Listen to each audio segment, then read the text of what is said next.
Olá, eu sou a doutora Cíntia Petiti, especialista em medicina capilar, tricologista, pós-graduada em dermatologia, e vim aqui trazer a doutora Luciana Borém, que é a nossa geriatra do dia.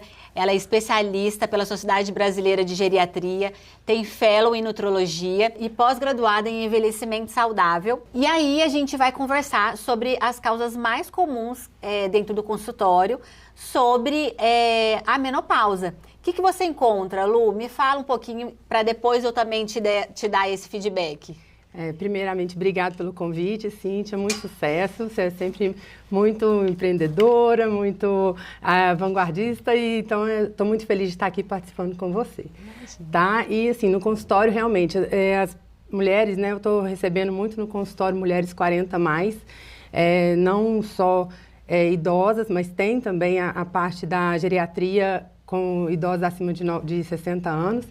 E realmente as queixas na menopausa nem sempre vêm aqueles clássicos, né, do calorão, da alteração de memória. Muitas vezes as mulheres vêm com queixas do cabelo e de unhas, né? Unhas fracas, quebradiças, cabelo opaco, relatam que o cabelo está caindo, está mais fino. Então, a gente tem que fazer uma investigação ampla, né? A gente começa com uma anamnese bem direcionada, mas é muito comum mesmo, e a gente tem que estar atento a esse tipo de queixa, porque mexe com a autoestima, mexe com o psicológico, né? Então, não pode ser não levar isso a sério, né? É verdade. E assim, já é uma fase que os hormônios fazem uma bagunça, né, Lu? E eu percebo também que sempre quando elas chegam lá, elas falam que a qualidade, principalmente opacidade do cabelo, que persistem. E parece que o cabelo nunca desenvolve. Uhum. E aí chega a fase que eu falo assim, vamos examinar para ver realmente se é só o hormônio, se é só a menopausa, porque existe alterações, sim, de alopécias que podem ocasionar, junto com essa menopausa, uma piora e uma rarefação desses fios, né? E me fala outra coisa, em relação à parte dessa geriatria, o que você mais percebe quando começa a ter essa queda intensa de cabelo, em relação à parte nutricional? Como é que é? É muito comum no consultório o quadro de inflamação crônica de baixo grau. A mulher normalmente está muito inflamada. Então, a gente tem que começar a olhar pelos exames, pelo exame clínico, mas também os exames, as deficiências nutricionais e corrigir primeiro. Lógico que não é só a suplementação, mas principalmente o que eu falo, é o in-out, é você estar bem por dentro para isso também estar aflorando, né? Na pele, no cabelo. Então, assim, a parte da dieta é muito importante ser orientada, né? Com mais proteínas em todas as refeições, o que a gente chama de comida de verdade, né? Menos industrializada e processada. Isso tudo tem influência, tem estudos mostrando que tem sim influência na qualidade do cabelo. Em relação às vitaminas, o ferro, né, a vitamina D é muito importante, o zinco, vitaminas do complexo B. Então, a gente tem que estar atento a esse nível, tanto na dieta quanto na suplementação, quando às vezes não é possível.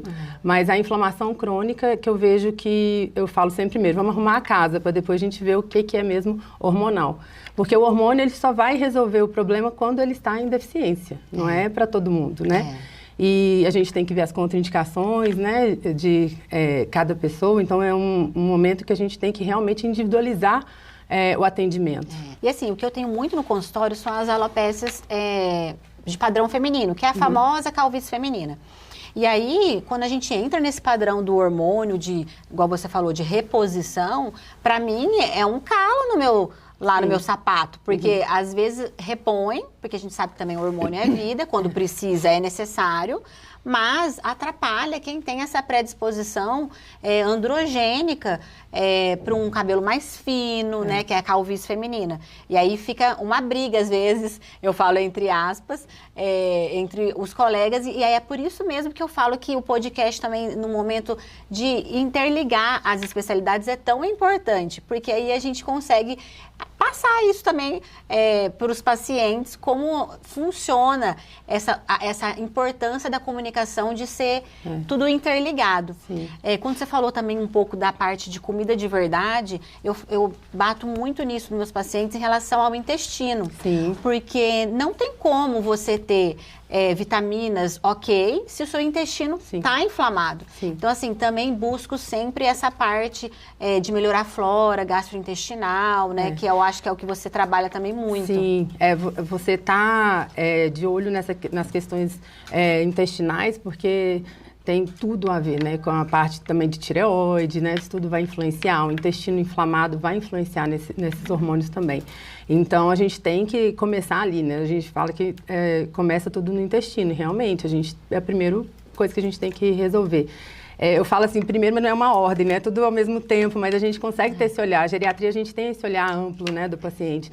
E muitas vezes a queixa do paciente é o que está mais incomodando naquele momento, mas quando a gente olha, a gente vê problemas até mais urgentes em ser resolvidos, né? Então, a gente tem que também fazer essa abordagem. No caso da parte hormonal, os estudos mostram que a baixa do estrogênio altera, né, tanto o crescimento quanto a densidade. Então, antes da questão da testosterona, por exemplo, a gente tem que estrogenizar essa mulher. Ela tem que estar com estrogênio normal depois, né? Fazendo por várias vias. Isso aí vai ser de acordo também com cada uma. Tirando as contraindicações, ela pode ser feita por via tópica, né? A via oral, ou então por implantes. Mas isso que é mais importante, que você conseguindo repor, normalizando esses níveis, você tem uma melhora também. Né? E me fala um pouquinho de você. Como que você pensou em fazer geriatria? Como que foi essa escolha? Me conta. Eu vi que eu sou viciada em estudar. E eu fiz clínica médica no Felício Roxo, né, em Belo Horizonte, e eu via que meus pacientes, a maioria dos pacientes internados eram idosos. No início eu fui pensando em outras áreas, mas eu acabei vendo que a geriatria eu conseguia exercer a clínica também. E para não ficar só na clínica, como eu falei, gosto de estudar, eu fui interessando na parte da geriatria, mas buscando sempre um envelhecimento com independência e autonomia, envelhecimento saudável. Eu fiz a geriatria no Mater Dei e foi uma geriatria que eu falo assim, nua e crua. A gente aprendeu muito sobre doenças, sobre a parte, como abordar, né, o idoso, foi uma escola fantástica. Mas eu fui buscando, à medida que a gente vai envelhecendo. Eu ia comentar sobre isso mesmo. Aí você vai buscando, falando, não, pra gente, né? Pra gente, como que eu posso melhorar? E eu tive, em 2016, eu tinha acabado de ter minha segunda filha, eu estava muito inflamada, eu estava com muita enxaqueca, dores musculares, e eu fui buscar. Falei assim, não, eu não posso viver assim, com a base só de remédio. E aí eu fui buscar a parte de bioquímica, uns exames mais aprofundados, você consegue ver o metabolismo todo. Eu me apaixonei nessa área. Uma área que a gente fala na medicina, né? Foge da bioquímica, a bioquímica vem atrás da gente. Tive que estudar tudo de novo. Então, foi que eu fui estudando metabolismo e bioquímica e fui encantando e fui vendo que era por aí, com a parte de mudança do estilo de vida, que é muito amplo quando você fala para o paciente, muda seu estilo de vida, mas e a gente, né? A gente tem que dar esse exemplo. Eu falo que é muito do equilíbrio. Não fala assim, eu não bebo um vinho, não tomo um vinho, tem dia que eu perco a noite também, não durmo sono de princesa todo dia, mas é o equilíbrio, você tem que, na sua rotina, no seu dia a dia, você tem que manter esse equilíbrio, e buscando sempre fazer a alimentação ou as refeições de forma mais balanceada possível, com produtos, eu falo que é descascar menos, mais e abrir menos, né, pacote, esse é um clássico. Então, foi por isso que eu fui buscando isso na geriatria, que eu falei, eu tenho que cuidar bem dos idosos antes deles chegarem nessa fase. E eu sou apaixonada com os nonagenários, os centenários, eu acho incrível ter vivido uma vida tão assim, boa e saudável, né? Longa e saudável, na verdade, que é o que a gente busca, né? Exatamente, com independência e autonomia. E também, né, Luciana, a geriatria a gente sabe que é uma gama de medicações, né? E isso acaba prejudicando um pouco a minha área, porque a gente sabe que vários remédios podem realmente piorar a qualidade desse cabelo, fazer esse cabelo cair, fazer um eflúvio telógeno famoso, né? Doutor, eu comecei a tomar um remédio e depois de algum tempo o meu cabelo começou a despencar. E me fala aí, quais que são aí que você mais fala assim, Cíntia, toma cuidado com esses que vai ter problema aí com o seu paciente, vamos organizar, me conta. A lista é grande, né, de medicamentos que podem causar queda de cabelo, esse eflúvio telógeno, que é, em média, mais ou menos 3 meses depois do uso do remédio. E a boa notícia é que, às vezes, é reversível, né? Com certeza. Mas, assim, a gente tem que... Não quer dizer que os antihipertensivos, antidepressivos, né? Os anticoagulantes... o próprio anabolizantes, eles também podem causar essa queda de cabelo, e então a gente tem que ir de caso a caso, mas sempre pensar nessa possibilidade. Não assim, é deficiência de vitamina, aí vai suplemento. E às vezes não, é pensar também. Eu vejo muita lesão de pele também, né, com as farmacodermias, e às vezes a gente tem que ir tirando, por isso tem que ser um acompanhamento bem junto ali com o paciente, porque pode descompensar o paciente, né, então, mas a mudança do medicamento às vezes é possível. E nada melhor, que eu sinto muita falta aqui, é o contato com o colega, é conversar. Que engraçado, eu também tenho isso. Eu sinto isso aqui, eu fico assim, eu falo que na geriatria o que eu aprendi é dar as caras. Eu não estou nem aí, eu chego, ligo e falo, porque a gente precisa desse apoio, a gente precisa ter essa conversa, né? Então, quase que diariamente eu estou ligando para um colega, ligo às vezes em pronto-socorro, porque, olha, cuidado com isso, é muito detalhe, é muito frágil o paciente, né? E o intuito é ajudar, não é falar, eu sei mais, não, lógico que não. É ajudar e você está acompanhando aquele paciente há mais tempo, né? Então, e nada melhor, é o que eu falo com os pacientes, nada melhor ter um médico para chamar de seu. Porque aí você vai conseguir dar essa assistência, né? Isso é muito importante. E eu falo também assim, seja 40 a mais ou os centenários, né? Eu falo que existe um padrão emocional em todas as minhas alopécias ali.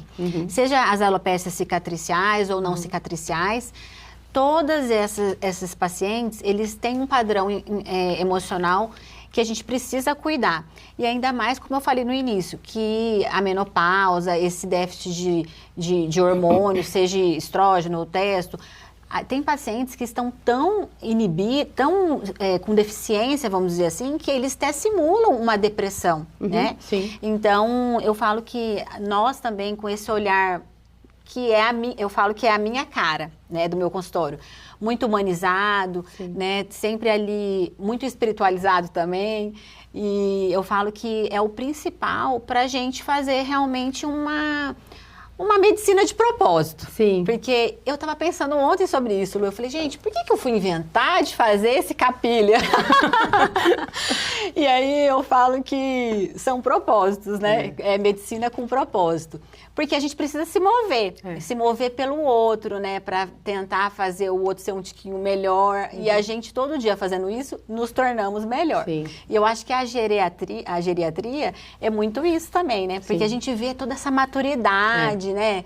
Dos idosos, tanta coisa que a gente aprende, imagino você, com eles ali nesse processo todo.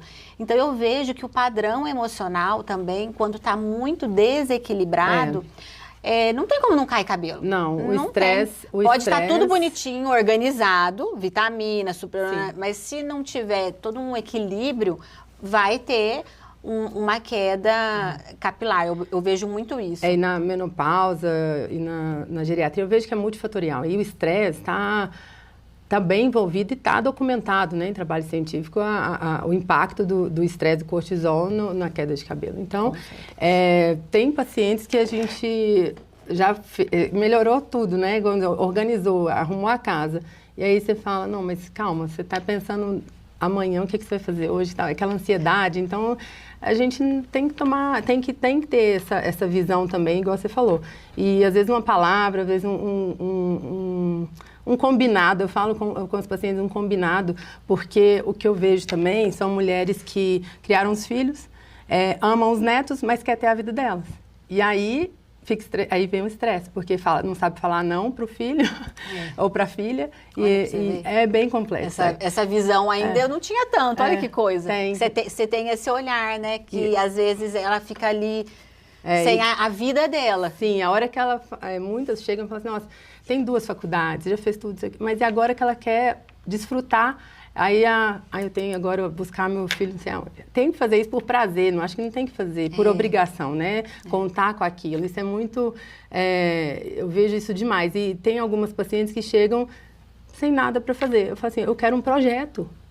Cadê um projeto? Eu preciso de um projeto para você focar, para você estar ali pensando no seu dia a dia, organizando uma rotina. Isso é muito importante, a rotina. E a gente tem que terminar o dia, eu dei conta até aqui, amanhã tem mais, amanhã eu vou fazer, se Deus quiser, amanhã tem outro dia, então eu vou fazer mais coisas. Isso é bem, bem importante, é uma queixa muito comum no consultório. Eu também percebo isso mesmo, que esse padrão emocional precisa ser sempre muito bem cuidado. Mas, então é isso. Eu quero te agradecer muito por essa conversa. Espero que você tenha gostado também de estar aqui comigo. E essa troca eu falo que é muito importante, porque eu acho que acaba realmente até nos unindo mais. Eu tenho certeza que esse segundo episódio vai ser o segundo de muitos. E tomara que a gente consiga até fazer uma comunidade maior de médicos, amigos, porque a Lu é muito minha amiga, gente, foi um prazer receber ela aqui. E que bom, muito obrigada mesmo. E a gente vai estar aí com mais novidades também, outras especialidades, e te agradecer imensamente mesmo. Eu que tenho que agradecer o convite, a lembrança. Conte comigo sempre. E estarei sempre torcendo pelo seu sucesso. Você sabe disso. E, gente, espero vocês, então. Fiquem de olho no próximo episódio. Tenho certeza que vocês vão gostar também muito. E até mais!